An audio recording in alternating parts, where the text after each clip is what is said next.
딩모니의 오디오 극장에 잘 오셨습니다. 어서 들어오시죠. 안녕하세요, 딩모니입니다. 오늘의 이야기는 디트로이트를 준비를 해봤어요. 여러분, 미국에서 가장 위험한 도시가 디트로이트래요.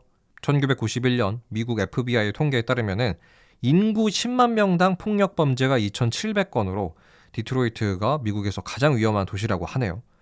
좀 심각한 상황인 것 같은데, 자, 그러면 디트로이트는 어쩌다가 경찰도 겁내한다는 무시무시한 도시가 됐는지 저와 함께 알아가 보시죠. 바로 시작합니다.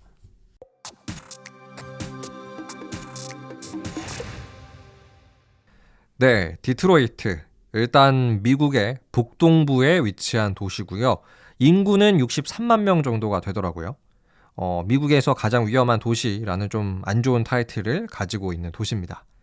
자, 그런데 디트로이트 입장에서는 이런 안 좋은 타이틀이 좀 억울할 수도 있을 것 같아요. 왜냐하면 한때 디트로이트는 정말 잘 사는 도시였거든요. 한창 잘 나갈 때라고 한다면 그 잘 산다는 뉴욕이랑 한번 비벼볼만 했을 정도로 디트로이트가 잘 나갔습니다. 자, 그럼 디트로이트가 뭘로 잘 나갔냐 이렇게 물으신다면은 바로 자동차죠. 네, 이 디트로이트는 전 세계 자동차의 중심지였어요. 왜냐하면 여러분, 그 유명한 헨리 포드의 포드 자동차 회사가 바로 디트로이트에서 탄생을 했거든요. 1903년에 포드 자동차 회사가 디트로이트에서 탄생을 하고, 그리고 캐딜락, 여기도 진짜 잘 나가는 자동차 회사죠. 이 캐딜락도 디트로이트에서 탄생을 했고, 우리나라 사람들한테도 정말 익숙한 그 쉐보레도 디트로이트에서 1911년 만들어졌어요. 그러니까 디트로이트가 곧 미국 자동차를 상징할 정도로 디트로이트에서는 정말 강력한 미국의 자동차 회사들이 많이 탄생을 했습니다. 그리고 과거에는 또 이 미국 자동차들이 막 전 세계를 장악했잖아요. 지금은 일본이나 유럽 그리고 우리나라 차에 좀 미국 차가 밀리긴 했지만, 이 왕년의 미국 차는 이 컨베이어 벨트 시스템 하면서 정말 한 시대를 제패했죠. 자, 그러면서 포드나 캐딜락, 쉐보레 이런 자동차 회사들의 본사가 위치한 디트로이트도 엄청나게 잘 나가는 도시가 될 수밖에 없었어요. 그래서 1907년 디트로이트에서 세계로 뻗어나가는 상업 화물이 6,700만 톤이었는데요. 동일한 시기 뉴욕은 2,000만 톤으로 디트로이트의 3분의 1 수준도 안 됐어요. 그리고 인구수 측면에서도 지금은 디트로이트가 인구가 많이 줄었는데, 왕년의 디트로이트는 뉴욕, 시카고, 필라델피아에 이어서 미국 전체 4등이었어요. 미국에서 네 번째로 인구가 많은 도시가 디트로이트였던 거죠. 자, 이렇게 디트로이트가 어떤 자동차 산업으로 대박을 치다 보니까 당연히 수많은 미국인들이 이 자동차와 관련된 일자리를 찾아서 디트로이트에 몰려들 수밖에 없었어요. 그런데 특히 이 미국의 남부, 이 거대 농장에서 일하던 흑인 노동자들이 디트로이트로 몰려가게 돼요. 자, 그런데요, 이때는 그러니까 흑인들이 디트로이트로 몰려들 이 당시 1920년대 초는요, 미국에서 노예제도라는 게 폐지가 된 지 한 60년 정도밖에 안 지났을 때였어요. 그러니까 미국에서 노예제도가 법적으로 폐지가 된 거는 1865년이라서 이런 흑인을 향한 인종차별이 여전히 좀 심했을 당시였죠. 디트로이트도 사실 마찬가지였고요. 그래서 이 디트로이트로 순식간에 흑인 노동자들이 몰려드니까 기존의 디트로이트에 사는 백인들이 이 흑인 노동자들한테 굉장히 심한 인종차별을 많이 합니다.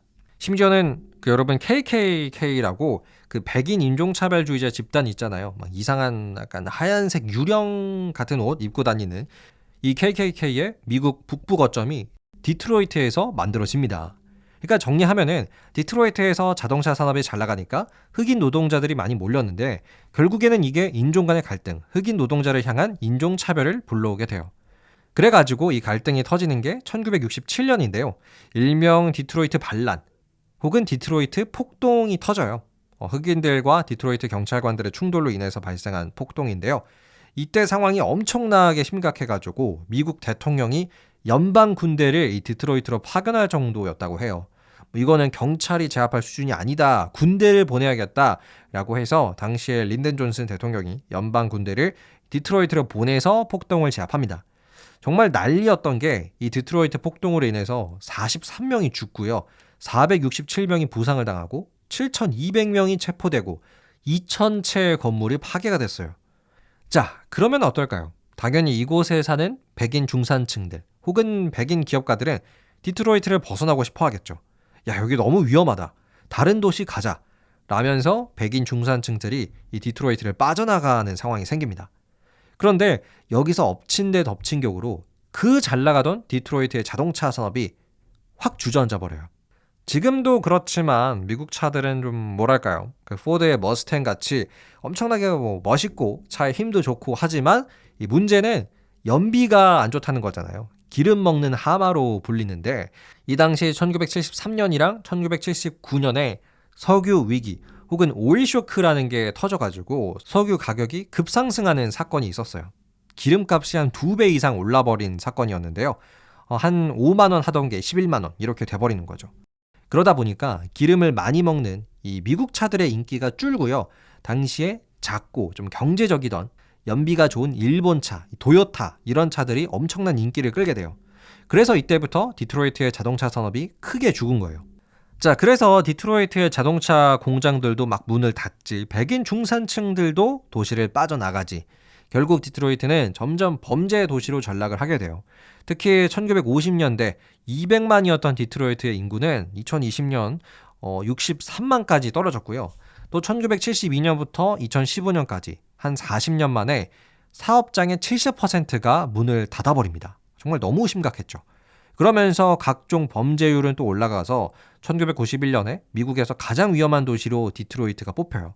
심지어 2013년에는 세계 자동차의 수도라고 불렸던 그 잘 살았던 디트로이트가 미국 도시 역사상 최초로 파산 신청을 하고 말았어요. 이렇게 대형 도시가 또 파산 신청을 하는 건 디트로이트가 미국 역사상 처음 있는 일이라고 해요. 그만큼 못 사는 도시가 됐다는 건데 가로등의 40%가 작동이 안 되는 수준이었대요.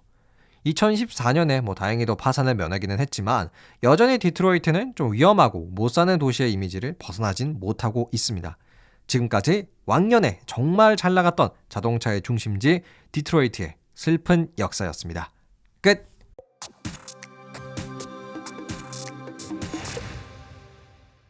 네, 오늘은 여러분과 디트로이트의 역사를 함께 알아봤는데요. 포드 자동차, 캐딜락, 쉐보레 이런 멋진 자동차 회사들이 탄생했던 곳이 또 디트로이트라는 점 굉장히 신기했고요. 하지만 역설적으로 이 자동차 회사들이 어려워지면서 도시 자체가 주저앉아버리는 이런 상황이 조금 안타깝긴 합니다. 여러분은 오늘의 디트로이트 이야기 어떻게 들으셨나요? 댓글 많이 남겨주시고요. 그럼 마지막으로 여러분이 남겨주신 댓글 하나 읽어보도록 하겠습니다. 아이디 서브님께서 남겨주셨는데요. 이렇게 남겨주셨네요. 요즘 다시 운동 시작했습니다. 딩몬이 들으면서 달리니 시간 가는 줄 모르네요. 항상 감사합니다. 네, 이렇게 남겨주셨습니다. 야, 운동을 다시 시작하셨다니 멋있는 결정이십니다. 역시 달리기 할 때는 제 역사 이야기죠. 네, 그래도 요새 날씨가 워낙 오락가락하니까요. 항상 달리실 때 조심하시고요. 앞으로도 많이 찾아주세요. 자, 그럼 오늘은 여기서 마치겠습니다. 재밌게 들으셨다면 구독과 하트 한 번씩 눌러주시고요. 저는 더 재미난 이야기로 돌아오도록 하겠습니다. 감사합니다. 안녕히 계세요.